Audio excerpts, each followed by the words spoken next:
제가 어릴 때만 해도 책을 많이 볼 수가 없었어요. 근데 책 보려면 서점가에 갔어야 되는데, 서점가에 가서 책을 보려면 책을 사야 되죠. 제가 서울 와서 놀란 것 중에 하나가, 교보문고 가보니까 공짜로 책 읽는 사람들이 너무 많은 거예요. 그거 보고 놀랐어요. 진작 이런 데를 알았으면 좋았을 텐데. 근데 시골에서는 이제 책을 보려면 사야 되니까, 서점 가서 사야 되니까, 아직도 그 서점이 기억납니다. 서점 이름이 춘향당 서점이 춘향단인데, 그 춘향이 그 성춘향 이야기 하는 건지, 뭔지를 모르겠어요. 하여튼 그 서점인데, 그 서점에서 이제 중학교 때 용돈을 이제 안 쓰고 용돈을 좀 아껴가면서, 집에서 이제 책 산다고 돈을 달라고 그럴 수는 없으니까, 용돈을 아껴서 이제 책을 자주 본 책이 있는데, 추리소설 책입니다. 추리소설. 그래서 어릴 때 이제, 그때 이제 셜록 홈즈에 대한 추리소설이죠. 그 책들은, 거의 다 봤어요. 거의 다 봤어요. 중학교 1학년 때 아마 다 본 것 같아요. 다 본 것 같은데, 한 권씩 사서, 그렇게 돈을 아껴서 그렇게 샀는데, 추리소설을 읽다 보면 어떤 사건이 생기잖아요. 그죠?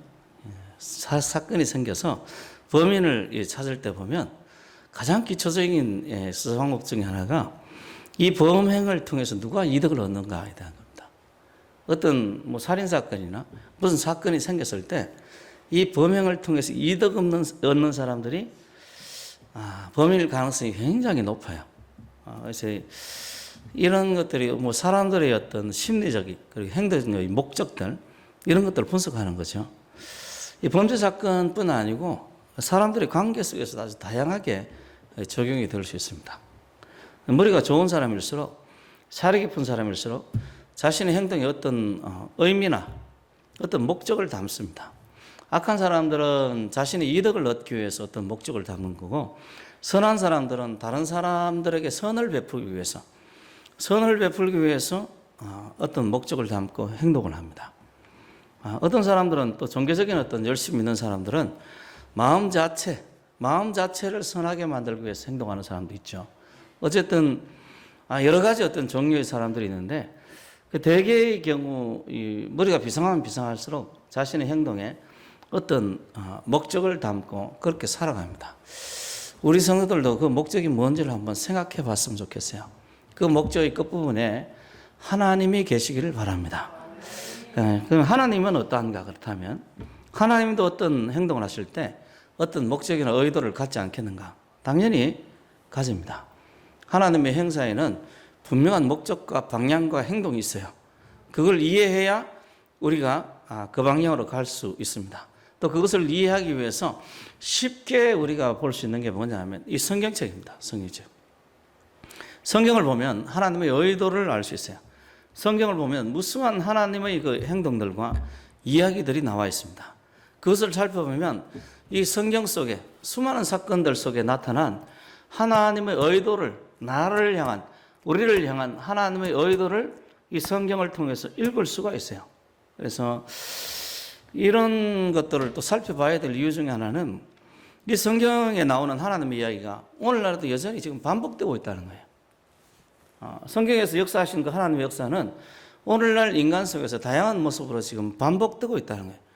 그러니까 이 하나님의 행위는 우리 삶과 절대적인 영향이 있으니까 반드시 여러분들이 성경을 보면서 그것을 파악해야 됩니다. 우리 어떤 출판사에서 존 워너메이커에 대한 이 전기집을 내서 우리나라에서 워너메이커에 대한 이야기가 굉장히 유행한 적이 있죠. 이 사람은 14살 때, 우리나라 나이로 한 15살, 16살쯤 되겠네요. 14살 때 이제 가게 점원으로 출발을 합니다. 이 사람이 처음 돈을 벌었을 때는, 아르바이트 할 때는 그거보다 더 어릴 때지만은, 교회에 헌금하기 위해서 아르바이트를 처음 한 걸로 제가 그렇게 알고 있어요.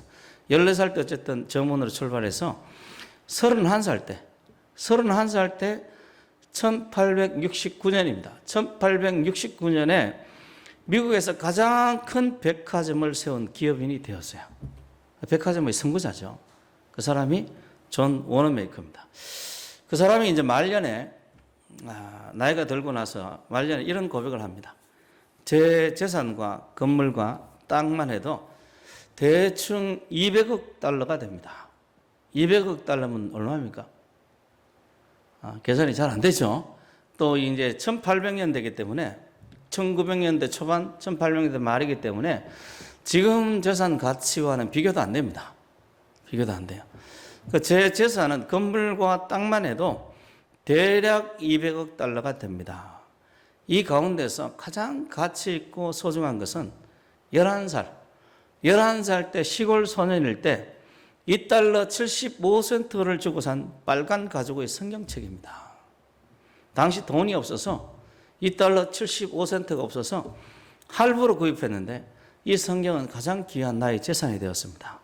왜냐하면 이 성경이 오늘의 나를 만들었기 때문입니다. 2달러 75센트를 주고 성경을 샀는데 이 성경에 대한 투자가 존 워너메이커라는 사람을 만들었으니까 200억 달러보다 더 소중한 것이 뭐냐면 이 성경책인 거예요. 성경책. 근데 이런 고백들은 정말 흔한 고백들입니다.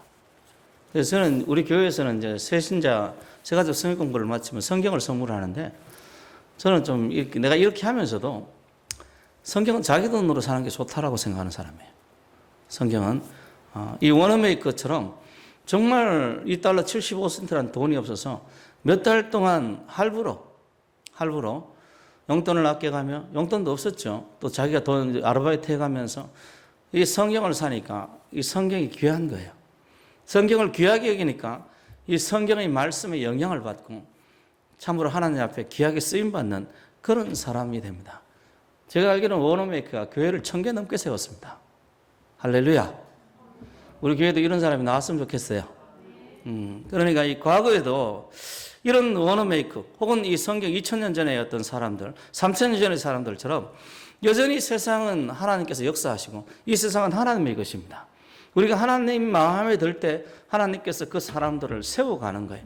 과거의 사람이 하나님의 땅에서 하나님의 영향을 받으며 살아간 것처럼 오늘날에도 여전히 사람들은 하나님의 땅에서 하나님의 영향을 받으며 살린다.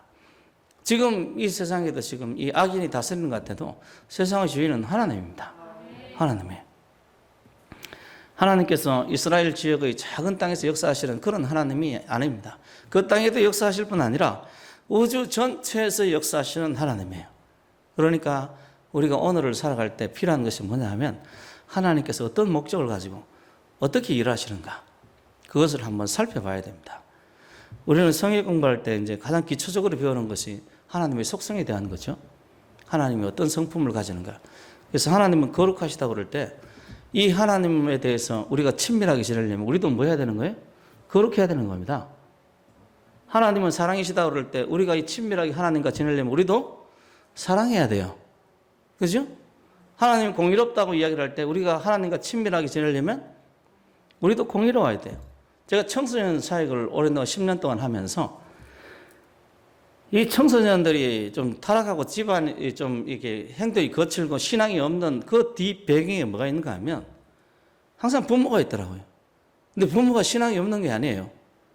그 부모의 특징이 뭐냐면 공의롭지 않습니다. 여러분 공의로움은 하나님의 중요한 특징군 가운데 하나예요. 그 말은 뭐냐면 우리도 뭐 해야 된다는 이야기입니까? 공의로워야 돼요.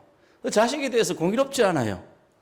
그 자식이 잘못 나가고 있는데 현재 잘못된 생각을 가지고 있는데 항상 자식이 잘 나간다고 생각하는 거예요. 항상 자식이 괜찮다고 생각하는 거예요. 그런 아이들이 신앙이 떨어지고 그런 아이들이 믿음이 떨어져 버리는 거예요.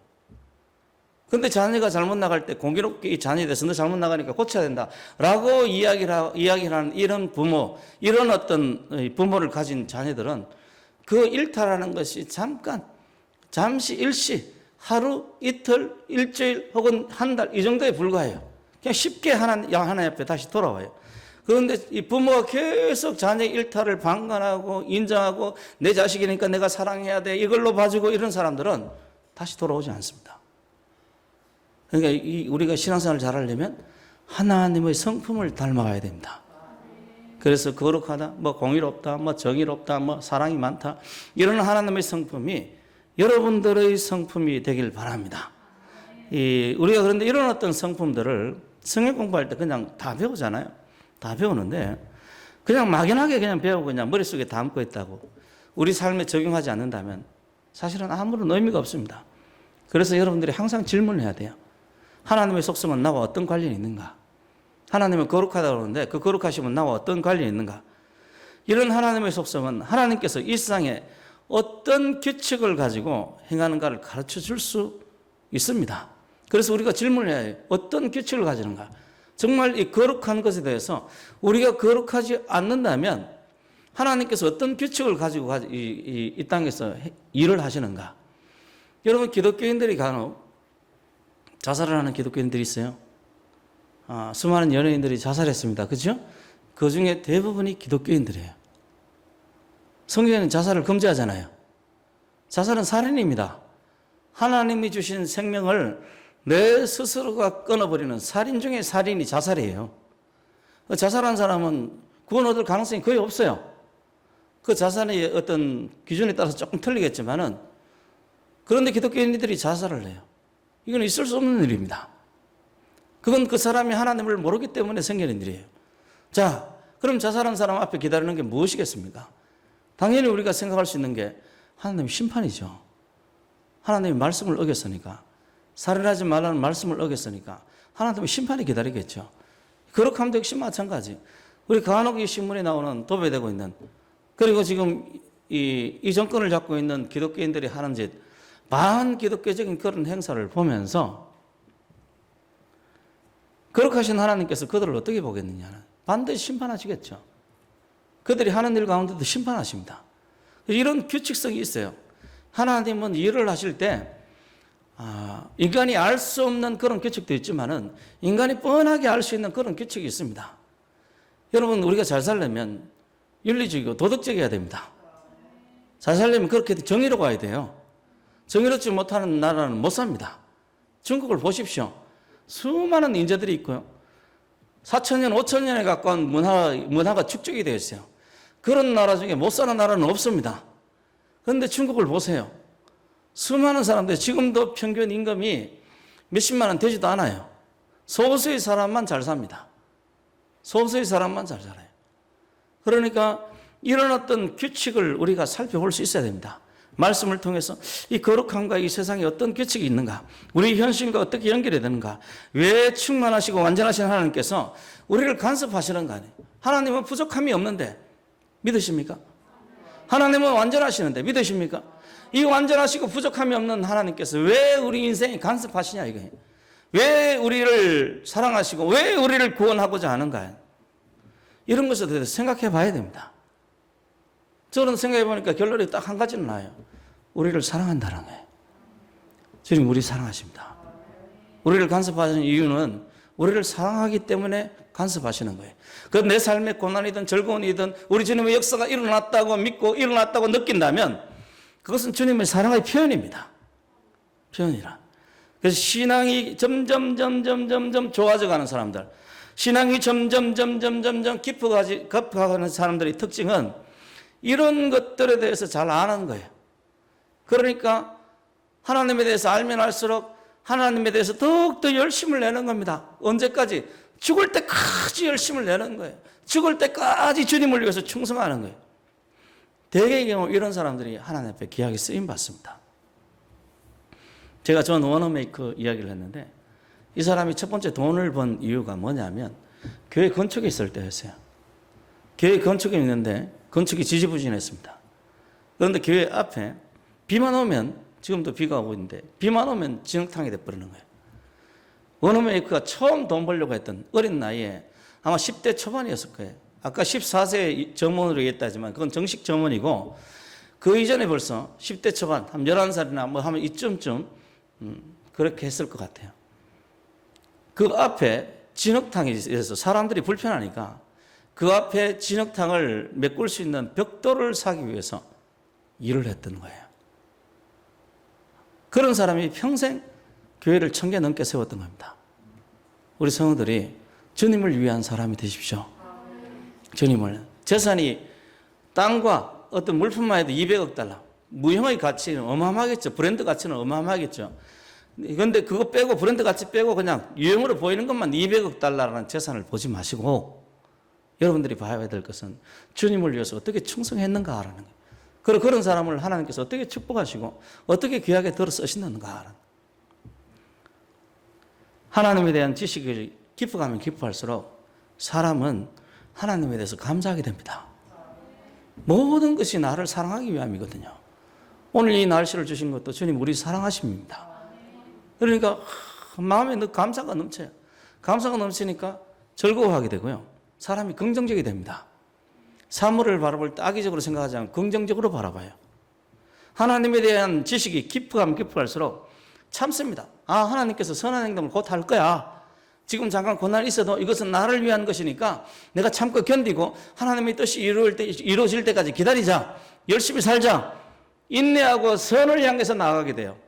하나님을 알아갈수록 세상의 원리에 눈을 뜨게 되고요. 거기에 순응하게 됩니다.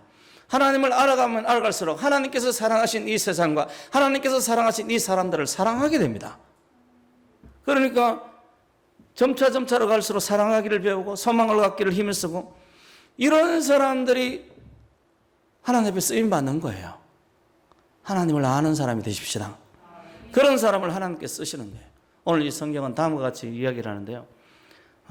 우리 성경책의 전체적인 내용은 하나님께서 우리에게 수많은 것을 주셨지만은 그 중에 가장 위대한 선물은 예수 그리스도라고 이야기를 합니다. 예수님은 우리를 위해 죽으셨고 그의 생명으로 우리에게 영생을 주셨어요. 뿐만 아니라 그는 3일 만에 부활하셨고 지금도 살아계셔서 우리를 위해서 하나님 보좌 우편에 우리를 위해서 기도하시고 우리가 함께 거하시는 분입니다. 임마누엘이 하나님이 예수 그리스도십니다. 오늘 본문 내용은 다음과 같은데요. 너희가 성경에서 영생을 얻는 줄 생각하고 성경을 연구하거니와 이 성경이 곧 내게 대하여 증언하는 것이다. 이 말씀은 예수님이 직접 하신 말씀이죠. 너희가 성경에서 영생을 얻는 줄 생각하고 여기 너희는 유대인들입니다. 유대인.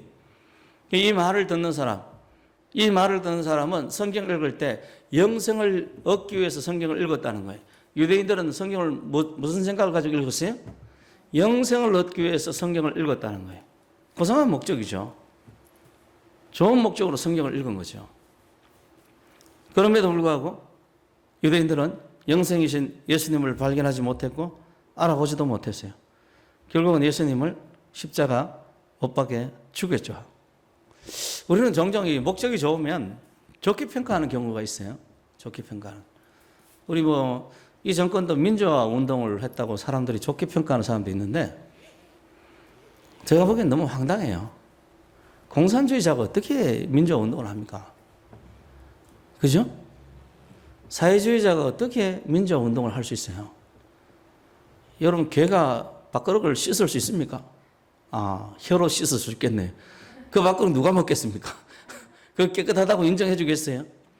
개가 혀로 막 밥그릇을 핥는 그 밥그릇에 밥 담아 먹을 사람이 있습니까? 있을지도 몰라요. 요즘에 보니까 이상한 사람들 많더라고. 어쨌든 저는 그렇게 못합니다. 개가 아무리 깨끗하게 해도 그건 더러운 거라. 더러운 거라. 공산주의자가 어떻게 민주화 운동을 할 수 있습니까? 그건 거짓말이지. 그건 폭력 선동이었지. 그건 이 사회를 무너뜨리기 위한 어떤 반발이었지. 민주화 운동이라고 할 수가 없어요.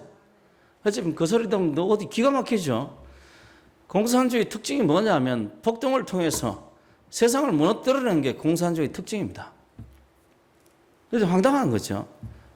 그래서 그 사람이 그래도 다른 사람들을 잘 살게 하려고 그렇게 했다. 이렇게 이야기하는 사람도 있어요. 가난한 자들을 잘 살게 하려고 그렇게 했다. 그런데 왜 잘 사는 사람을 가난하게 만들려고 합니까? 잘 사는 사람의 돈을 뺏어서 가난한 사람들을 도와주면 그럼 그건 뭐예요, 그거 도대체?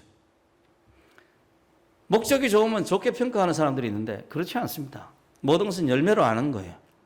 유대인들은 영생을 얻기 위해서 성경을 봤지만은 이 영생의 주가 되시고 영생 자체가 되신 예수 그리스도를 십자가에 못 박아 죽였어요. 목적이 좋다고 좋은 게 아닙니다. 수단도 좋아야 되고 결과도 좋아야 됩니다. 여러분들의 인생의 결과가 좋은 결과가 나기를 원합니다. 여러분들이 인생을 살 때 하나님의 뜻대로 사시길 바랍니다. 그리고 어쨌든 유대인들이 성경을 보는 목적은 영생을 얻기 위한 목적이에요. 우리도 이런 목적으로 교회를 다니잖아요. 그죠? 이런 목적으로 성경을 봅니다. 그런데 유대인처럼 그러지는 마세요. 오늘날 지난 총리였던 이상한 인간 있잖아요. 딸딸막하게 나와가지고 내가 외모를 비하하는 건 아니지만은 어쨌든 나와가지고 기독교를 핍박했던 사람이 있잖아요. 교회를 다니면서 교회를 핍박하는 사람이 있어요. 어떻게 그럴 수가 있습니까? 그건 악한 겁니다. 악한 거예요. 그러지 마세요. 여러분들이 수단도 좋아야 되고 목적도 좋아야 되고 결과도 좋아야 됩니다. 그러기 위해서 여러분 목적만 미워하지 말고 이 목적이 좋다면 성경의 방법대로 살아가고 성경의 방법을 수단 삼으십시오. 내 방법이 아니고 내 생각이 내 방법이 되지 말고 이 성경에 나오는 말씀이 내 방법이 되길 바랍니다. 이 성경에 나오는 말씀이 목적을 성취시키는 그런 방법이 되어지길 바랍니다. 둘째로 예수님께서 이 성경에 나오는 이 성경이 영생에 관련된 책이라는 것을 예수님이 부인하지 않습니다. 우리는 알고 있죠. 이 성경 전체를 아는 우리는 성경이 영생에 관련된 책이라는 걸 압니다. 그래서 성경은 영생을 얻는 법이 나오는 그런 책이에요. 그런데 세 번째는 예수님께서 이 말씀을 통해서 말씀 한번 띄워봐요. 딱 한 구절이니까 이 말씀을 통해서 이 성경이 증언하는 것, 이 성경이 곧 내게 대해 예수 자신에 대해서 증언한다는 거예요. 그러니까 이 말씀을 통해서 예수님이 하시고자 하는 말씀이 뭡니까? 영생을 얻으려면 예수님께 오라는 이야기죠. 살려면 예수님께 오라는 이야기입니다. 구원을 받으려면 예수님께 오라는 거예요. 우리 문제가 해결을 받으려면 예수님께 오라는 거예요. 그러니까 언제든지 우리 삶의 목표는 예수 그리스도여야 합니다. 예수 그리스도. 어쨌든 이 구절 속에서 우리가 알 수 있는 것은 성경이 예수님에 대한 증언으로 가득 차 있고 또 있어야 한다는 거예요. 그 말은 뭐냐 하면 성경이 예수님에 대한 증언으로 가득 차 있다는 말은 우리가 성경을 읽을 때 누구를 봐야 된다는 이야기입니까? 예수를 봐야 된다는 이야기예요. 예수를. 그래서 요한복음에는 태초에 말씀이 계시니라 창조에 대한 이야기가 나오는데 요한복음의 저자는 창세기 1장을 통해서 예수님을 본 거예요. 빛이 있으라 하며 이것을 통해서 누구라는 거예요? 그 말씀이 예수라는 거예요. 예수라는 거예요. 창세기 1장에서 예수님의 모습을 보기 시작한 거예요. 창세기 3장에 나오는 이 여자의 후손에 대한 이야기. 여자의 후손이 뱀의 후손이 머리를 밟으리라는 그 이야기. 또 하나님께서 아담과 하와에게 가죽옷을 입혔다는 그 이야기 속에서 여러분들이 예수의 모습을 봐야 됩니다. 우리를 구원하기 위해서 십자가에 달려 죽으실 예수의 모습을 창세기 3장에서 이미 봐야 돼요. 예수님께서 십자가에서 우리를 위해 죽으셔서 마귀의 모든 권세를 깨뜨린다는 그 모습을 창세기 3장에서 이미 봐야 되는 거예요. 이 성경은 예수 그리스도에 대한 이야기입니다. 노아의 그 방주를 통해서요. 노아의 방주가 나무로 만들어진 거 아닙니까? 이 나무로 만들어진 그 노아의 방주 속에서 하나님의 저주가 임했음을 보면서 십자가에서 내려지는 하나님의 저주를 봐야 됩니다. 그리고 십자가 나무에 달리신 예수 그리스도를 통해서 구원 얻는 그 사건과 이 방주 속에서 구원 얻는 8명의 구원자들을 보면서 여러분들이 생각해야 돼요. 생각해야 돼요. 그 예수 그리스도에 대한 이야기들입니다. 요셉에 대한 이야기도 아브라함에 대한 이야기도 이삭에 대한 이야기도 야곱에 대한 이야기도 전부 예수 그리스도에 대한 이야기예요. 그에게 가장 영향을 미친 모세의 율법에 대한 이야기도 전부 다 처음부터 끝까지 다 예수에 대한 이야기입니다. 예수에 대한 이야기.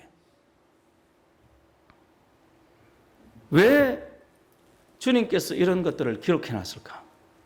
왜 창조와 타락과 구원에 대해서 이 과정에 대해서 예수님께서 하나님께서 이 성경을 기록하게 하셨을까? 저는 그 이유 중에 하나가 사람들이 진실을 알기를 원했기 때문에 라고 생각합니다. 이런 것을 기록하지 않으면 사람들이 왜 이 고생을 하는지 몰라요. 부처도 사람들이 왜 이 고생을 하는지 알기 위해서 많은 애를 쓰고 자기 나름대로 발견했는데 그 발견이 잘못된 발견이었죠. 수많은 사람들이 우리가 왜 이 고생을 하며 살아가는가? 이것을 알기 위해서 자기 평생을 다 바쳤는데 발견하지 못했어요. 그런데 성경에는 진실이 나옵니다. 진실을 알지 못하면요, 거짓된 역사를 계속 반복하는 거예요. 이번 정권 보세요. 예수님을 알지 못하니까 역사도 다 바꿔버리잖아요. 그죠? 동학난도 바꿔버리고, 또 뭐 4.3 제주 4.3 사건도 바꿔버리고, 또 여수 순천 반란 사건, 좀 더 정확히 이야기하면 14연대 군인들의 반란 사건이죠. 14연대원들의 반란 사건이죠. 이게 다 바꿔버립니다. 다 바꿔버려요. 이 사람들이 그렇게 싫어하던 박정희 대통령의 아버지가 동학 접준가 그렇더라고요. 보니까 동학난의 간부였더라고요. 참. 하여튼 전부 다 거짓말을 다 바꿔버려요. 그러니까 나라가 지금 엉망이 돼버린 겁니다. 엉망이 돼버린 거예요. 여러분 진실하셔야 됩니다. 진실하셔야 돼요. 오늘날 정부에서 행해지는 수많은 역사의 왜곡을 보면 이것이 얼마나 인간을 괴롭게 하고 어렵게 하는지 알 수 있어요. 뭐 미군이 점령권이라고 어쩌고저쩌고 했던 모 대선 후보 이야기도 너무 황당한 겁니다. 너무 황당해요. 그래서 어떤 역사학자는 그 사람 보고 너무 저질스럽다, 역사인식이 너무 저급하다, 뭐 이렇게까지도 이야기를 하던데 황당한 거죠. 참 이 정권을 보면 너무 몰라도 너무 모른다 하는 그런 생각이 들어요. 인간이 자신의 이익을 위해서 어떤 짓을 할 수 있는지 이 정권이 정말 잘 보여준다고 생각합니다. 그리고 사람이 한번 왜곡된 시각을 가지면 얼마나 분별을 못하는가 이 정권의 추종자들을 보면 알 수 있어요.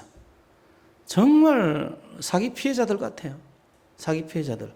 이단들 피해자들은요, 이단이 죽어도 소망을 가지더라고요. 지금도 여기 우리 교회 옆에 있는지 모르겠는데 신앙촌 뭐 샘물인가 뭐 있나요? 없어졌어요? 지금 박태선이 죽은 지 언제입니까? 죽은 지 도대체 몇십 년이 지났는데도 아직도 박태선이. 그 이단들의 특징입니다. 이 정권의 추종자들이 꼭 그래요. 꼭 그래. 뭐 뭔지 된장인지 뭐 먹어봐야 안다는 이야기 있죠. 이 사람들은 먹어도 모르는 것 같아. 먹어도 모르는 것 같아. 너무 그런 것들이 우리나라를 계속해서 지금 나라의 국권이 기울어지게 만드는 거예요. 70년 동안 수많은 사람들이 싸워왔던 그런 업적들이 하나씩 허물어지기 시작하는 거예요. 그런 것을 절대적으로 대표적으로 볼 수 있는 나라가 북한입니다. 허구한 날 거짓말하는 뭐 솔방울 어쩌고 바다 강을 걸었다는 좀 하루에 몇백 리를 갔다는 그런 사기를 치는데도 사람이 믿어요. 김일성이 그렇게 했으니까 사람들이 믿어요. 참 여러분 사람들 신기합니다. 사람들 신기해요. 참 결국은 그 거짓말의 끝이 어디까지 갈 수 있는가? 이 북한 사회가 잘 보여주는 거예요. 북한도 아직 멀었습니다. 사실은. 여기서 끝나는 게 아니라 계속 거짓말하고 성경에는 어떤 사건까지 나옵니까? 자기 아들을 불태워 죽이는 거예요. 인신공장이라고 그러죠. 자기 아들을 불태워 죽이는 거예요. 심지어는 세계 역사 속에서 우리가 알고 있는 것은 식인종도 있잖아요. 이 거짓이 그 사회를, 인간들을 얼마나 불행으로 몰고 가는가. 그런 역사를 통해서 우리가 잘 볼 수 있어요. 결국에는 망하게 합니다. 그런 불행과 고통은요, 끝이 없어요.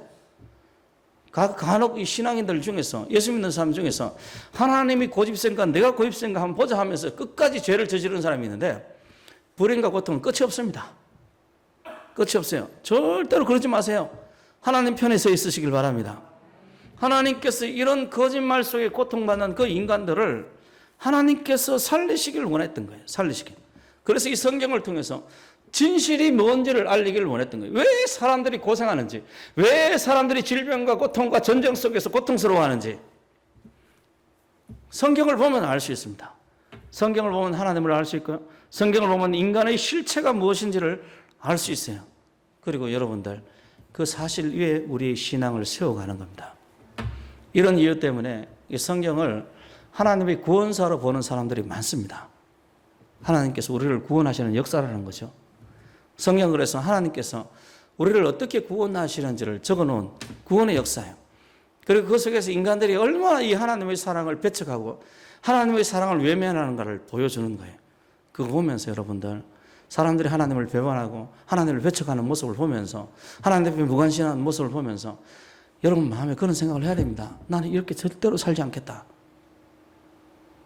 배우는 사람은요, 좋은 것을 보고도 배우지만은 나쁜 것을 보고도 배웁니다. 나는 절대로 저런 사람들 같이 되지 않겠다. 나의 육신을 안위를 위해서 하나님 앞에 무관심하거나 하나님이 지으신 세상에 무관심하지 않은 그런 사람이 되지 않겠다. 그런 마음들이 우리 가운데 있길 바랍니다. 이 내면에, 그래서 성경을 읽다 보면 인간을 구원하시기 위한 하나님의 배려와 하나님의 사랑, 그런 걸로 가득 차 있어요. 가득 차 있어요. 노아의 홍수에 대해서도요, 많은 사람들이 끔찍하게 생각하는데 그 성경의 그 앞구절에 보면 하나님께서 이 사람들에 대해서 굉장히 고민을 했어요. 나면서부터 생각이 악한 거라. 나면서부터. 그래서 막 마음에 하나님께서 근심을 하는 거예요. 근심을. 성경을 읽고 믿으면 여러분들이 당연히 좋은 사람이 됩니다. 성경 열심히 읽으시고 성경에 나오는 말씀을 믿으시길 바랍니다. 창세기 3장에 나오는 예언과 가족을 통해서 자신이 아들을 내어주는 하나님의 사랑을 우리가 보는데요. 아벨의 죽음을 통해서도 죄 없이 죽어가는 예수 그리스도의 모습을 봅니다. 하나님께서 우리를 얼마나 사랑하시는지 이 성경책을 기록하셔서 우리가 그것을 알기를 원하는 거예요. 짝사랑은 큰 의미가 없습니다. 사랑은 주고받는 거예요. 우리가 하나님을 알아갈 때, 그의 사랑을 알 때 그것이 바로 우리에게는 구원입니다. 하나님의 사랑을 알아가는 것이 구원이라. 구원은 그래서 하나님의 사랑을 받아들이는 겁니다. 여러분들이 하나님을 받아들이시길 바랍니다. 그래서 성경에서 돈을 사랑하지 말라 이런 이야기를 자꾸 하는 거예요. 왜냐하면 돈을 사랑하면 하나님의 사랑을 받아들이는데 방해가 되니까. 종종 우리는 그리스도의 죽음이나 혹은 우리가 거룩하게 살지 않아도 죄와 관련 없이 우리를 하나님께서 좀 구원하였으면 하는 이런 생각을 하는 사람들의 이야기를 듣습니다. 또 불행한 일들을 만났을 때나 슬픈 일을 만났을 때 혹은 불가항력적인 고난을 만났을 때 하나님을 원망하는 소리도 듣습니다. 그런데 조금만 생각하면 좀 이상하잖아요. 왜 이상합니까? 왜 그 고난 당한 사람들, 슬픈 일 당한 사람들, 하나님 원망하는 사람들, 왜 지금까지 하나님을 기억하거나 하나님께 영광을 돌리지 않았죠? 왜 하나님을 위해 살지 않았죠? 하나님이 지으신 세상에 살면서 왜 감사하지 않았죠? 하나님을 기억하거나 하나님 앞에 영광을 돌리거나 그렇게 하지 않다가 자신의 인생의 결과가 조금만 자기 마음에 안 들면 불행의 원인을 다 하나님께 떠넘기는 거예요. 불행의 원인이 사실은 자신의 죄 때문에 이루어진 건데 다 하나님께 떠넘기는 거예요. 도대체 이걸 어떻게 받아들여야 됩니까? 제가 하나님이면 깃방매기를 한 대 때릴 것 같아요. 그런데 하나님께서 끊임없이 설득하시고 또 설득하십니다. 그래서 여러분들이 사람들에게 듣는 대개의 사람들이 이야기하는 하나님에 대한 나쁜 이야기들은 불합리하거나 부당한 이야기들 뿐입니다. 그리고 우리가 또 기억해야 될 것은 하나님은 거짓말을 못해요. 여러분 기억하셔야 됩니다. 하나님은 뭘 못한다고요? 거짓말을 못해요. 그건 뭐냐면 하나님이 만드신 세상이라도 하나님께서 거기에 구속을, 하나님의 속성에 구속을 받는다는 거예요. 그가 거룩하시다는 이야기는 그가 죄를 저지를 수 없다는 이야기입니다. 그래서 이 세상을 하나님께 통치해 갈 때 하나님께서 막 인간처럼 그렇게 죄를 지으면서 통치하거나 그러지 못해요. 이번 정부처럼 그렇게 죄를 짓고 막 이렇게 하면서 통치하거나 이럴 수가 없는 것이 하나님입니다. 자기의 속성에 자기가 제약받는 거예요. 그래서 하나님께서 이 일을 기준으로 심판하실 수가 있는 겁니다. 표현할 수 없는 수많은 이유를 통해서 예수님께서 이 땅에 오셨어요. 그것도 죽으려고 온 겁니다. 성경은 이런 사실들을 수도 없이 기록해놨어요. 제가 몇 가지 사건만 여러분들에게 말씀드렸잖아요. 수도 없이 많은 부분들이 예수 그리스도의 오심을 기록해놨어요. 그 목적은 뭡니까? 예수님께서 왜 왔어요? 우리를 구원하기 위해서 왔잖아요. 그 성경은 그래서 사람들이 구원사, 라고 이야기를 하는 거예요. 그 성경은 그래서 하나님의 사랑의 편지고요. 우리를 향한 하나님의 간절한 사랑들이 그 속에 있는 겁니다. 그 속에. 자신의 아들을 내어주기까지 우리를 사랑하신 하나님의 사랑이 거의 끝이 없는 사랑이 성경에 실려져 있고 반복되어져 있는 거예요. 계속. 그래서 바울 사도는 그리스도의 사랑이 우리를 강건하시는도다. 바울의 이런 고백은 하나님의 사랑이 그의 양심을 어떻게 지금 자극하고 어떻게 움직이는가를 볼 수 있는 거예요. 이것이 기독교와 다른 종교의 다른 점입니다. 다른 종교는 내가 뭔가를 이루기 위해서 성취하는, 뭔가를 위해서 노력하는 그런 게 종교의 특징이에요. 그런데 기독교는 하나님의 사랑이 우리 가운데 임재합니다. 그 사랑이 우리를 변화시키는 거예요. 기독교는 하나님의 사랑을 받기 위한 종교입니다. 여러분들이 기도할 때 주님이 여러분들을 사랑한다고 속삭여 주시길 원합니다. 여러분들이 성경 볼 때 내가 너를 사랑한다고 말씀하시는 주님의 음성을 들으시길 바랍니다. 그래서 이 하나님의 사랑이 죽은 우리의 양심을 깨우고요. 죄로 물든 우리의 모든 죄악들을 몰아내는 거예요. 그래서 하나님 앞에 헌신하게 하고 또 그 사랑을 전하게 합니다. 왜 원어메이커라는 사람이 돈 버는 사람 아닙니까? 사업가 아닙니까? 사업가는 돈이 제일입니다. 여러분 하나님 다음으로 돈을 사랑해야 사업가가 될 수 있어요. 그렇게 하고 있습니까? 이 원어메이커 같은 이 사람이 교회를 1000개를 넘게 세울 동안 얼마나 많은 돈이 들었겠어요? 얼마나 많은 돈이 들었겠어요? 우리 교회만 해도 지금 들어가는 돈이 얼만데 교회 하나 세우겠는데도 정말 여기 성도들이 교회 하나를 세웠다 그러면 그 사람 정말 대단한 사람입니다. 교회 하나 세우는데도 얼마나 많은 돈과 얼마나 많은 헌신과 얼마나 많은 눈물이 들어가는지 모릅니다. 그런데 교회를 1000개를 넘게 세운 거예요. 그것도 돈을 사랑하는 기업가가. 좋은 사람이 여기 좀 덥지 않습니까? 뒤에 에어컨 켜져 있어요? 자, 어쨌든 그래서 이런 사랑들이 우리 양심을 깨우고 우리를 하여금 하나님을 향해서 헌신하게 만듭니다. 이런 사랑이 이 원어메이커 같은 그런 사람들이 이 세상을 천국으로 만들어가는 거예요. 그 기준점이 어디냐면 이 성경입니다. 성경이라. 예전에 말씀 전할 때 예화를 한번 드린 적이 있는데 남태평양에 비카린 섬이라는 아주 조그만 섬이 있어요. 망망대해 한 정과 같은 섬입니다. 1790년에 바운티호라는 배에서 반란을 일으켰던 9명의 선원이, 그러니까 반란을 일으켰으니까 뭐 대단한 사람들이죠. 선원들이 이 섬에 당도하게 되었어요. 섬에 도착해 보니까 원주민이 27명이 살고 있었어요. 27명.